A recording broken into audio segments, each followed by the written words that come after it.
Hello, everybody. Welcome back to Philosophy for the People. This is your host, Pat Flynn. And in today's introductory philosophy episode, we are going to talk about brute facts, baby. And it's interesting because I put up a little survey not long ago asking what topics you would like to hear about. And this was the number one, at least last I checked, requested topic, which is just sort of strange. Like, what the heck is a brute fact? And why would people be interested in this topic? So stick around because I think this actually really is super interesting. And by focusing on the idea, the philosophical concept of a brute fact, you'll see it ties into some much larger, really important types of debates concerning worldview, comparison, the intelligibility of reality, and all that stuff. So I'll try to be brief. Again, the purpose of these videos is really just to get a philosophical conversation going, help to clarify what certain philosophical ideas are all about, and maybe to get you thinking about some things that you have not thought about before. So let's start by talking about what a brute fact is, and then we'll branch out the conversation a little bit from there. So simply put, a brute fact is any fact, any sort of concrete state of affairs that seems like it requires some further explanation for why it actually attains, why it occurs at all, yet it completely lacks one. So importantly, a brute fact is not a mysterious fact. A mysterious fact is, okay, we encounter some concrete state of affairs or even just some concrete object, and we have questions about it. Like, why does it have the shape that it does or the color that it does? Or really kind of most fundamentally, we often want to know, well, why does it exist at all? And maybe we don't know the answer to that. Maybe we just don't see what the immediate cause or explanation is. Say we discover a corpse and we want to know, why is this corpse here? And we don't know. There's not really any good clues. It's a mystery. But we often assume that there is an explanation for these situations. So that's just a mysterious fact. We just don't know what the explanation is, but we assume that there is some explanation. Maybe we'll never find it. Maybe we're not smart enough. Maybe the perpetrator was just too clever. But we really do believe in a lot of situations concerning mystery that there is some explanation to be found. By contrast, a brute fact is where we say there just is no explanation. So we're saying it makes sense to want an explanation for this sort of thing because it's a sort of thing that doesn't seem relevantly different from all sorts of other things that have explanations or could have explanations. Yet this particular thing does not have an explanation. It's not that we don't see it. It's not that we can't find it. It's just that it isn't there. There's nowhere an explanation to be found for this brute fact. So this is a position that many philosophers hold. They actually think that at some level of investigation, we hit a brute fact or a set of brute facts where it's just there and that's all. Bertrand Russell once famously said this of the universe in a debate with a priest concerning just the universe as a whole. The priest, Father Coppelson, was arguing for a transcendent cause of the universe, and Bertrand Russell essentially wanted to claim that the universe is just a brute fact. It's there and that's all. So if a lot of you think that it is legitimate, it's reasonable, sensible, coherent to ask certain questions of the universe, the sort of collection of all contingent, concrete, finite things, particularly the question of, well, why this collection rather than some other collection or no collection at all? If you think that question is legitimate, but that it has no answer, then you would be taking a brute fact position. You might say, yeah, it sort of makes sense to ask that question.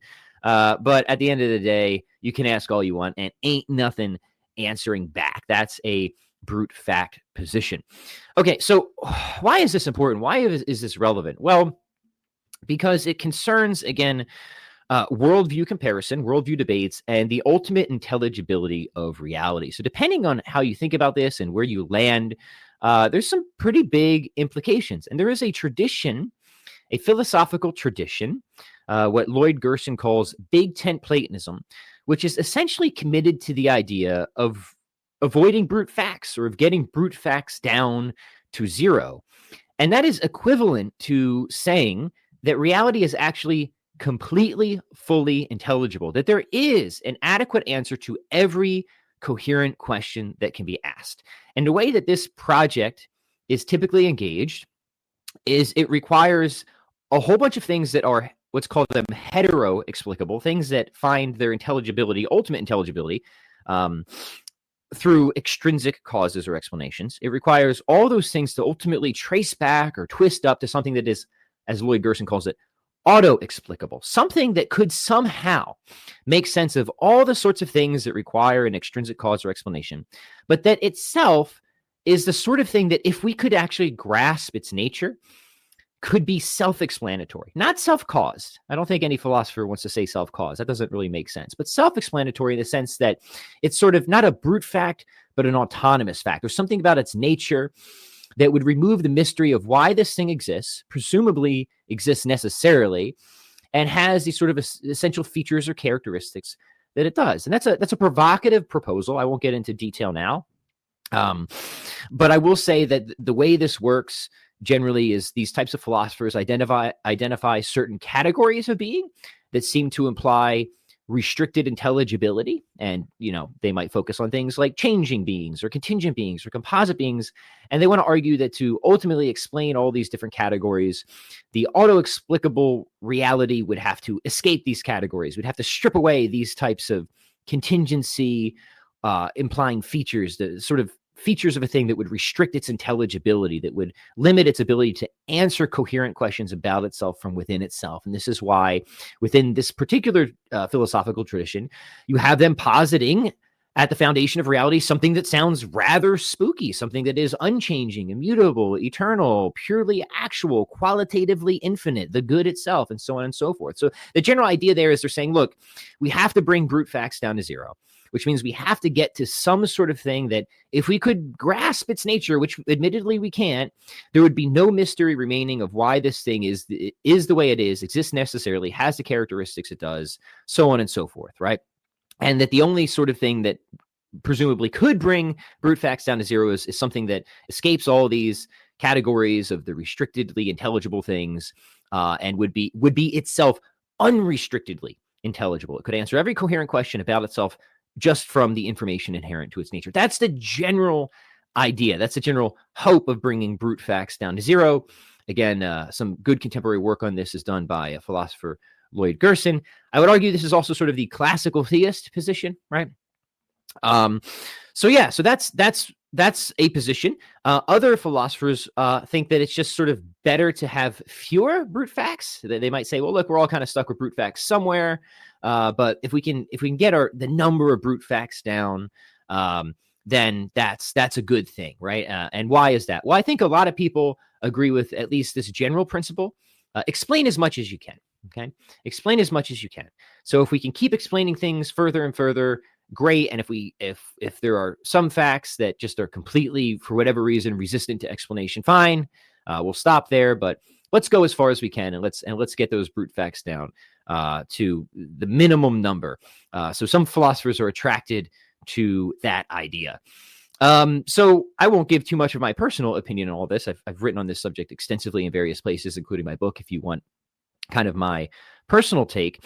But I'll say it, there are other interesting things to think about with respect to brute facts. So not just concerning ultimate reality, but how we think about what we expect of explanations, the nature of explanation, and certain phenomena in the world of whether it is susceptible to explanation or whether we're just kind of stuck with brute facts with more specific phenomena rather than necessarily ultimate explanation. An example of this might be libertarian free will, right? So if you're a proponent of libertarian free will and say, I'm thinking about my morning drink, I'm between coffee or tea, and I choose my coffee, right? Let's just say I'm a real agent with libertarian free will and I choose my coffee instead of tea.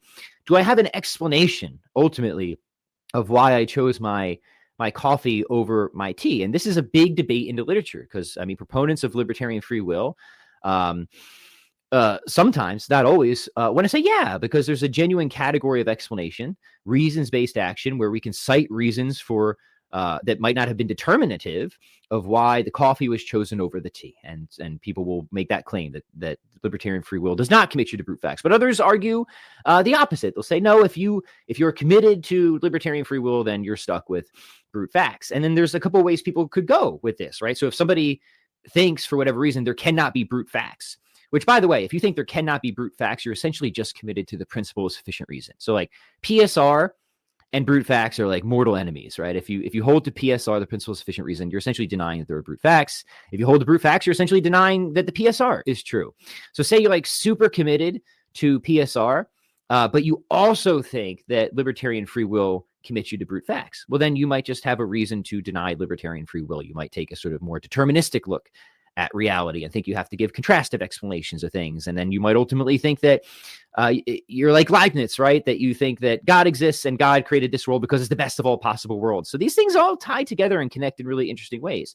Of course, you don't have to go that way. You might think that libertarian free will does not commit you to brute facts. So you're not too worried about that. And you still hold to PSR. There's thinkers like Alexander Proust, for example, he defends the principle of sufficient reason. He also defends libertarian free will and thinks that it does not commit you to brute facts. So what might have seemed like an obscure philosophical thing, this idea of a brute fact, is actually pretty darn interesting when you think about it with respect to how we think about the nature of explanation, ultimate reality, things like libertarian free will, how far we can take explanations, whether reality is completely intelligible or whether we just kind of wind up at some big question mark. So there you go, something to think about.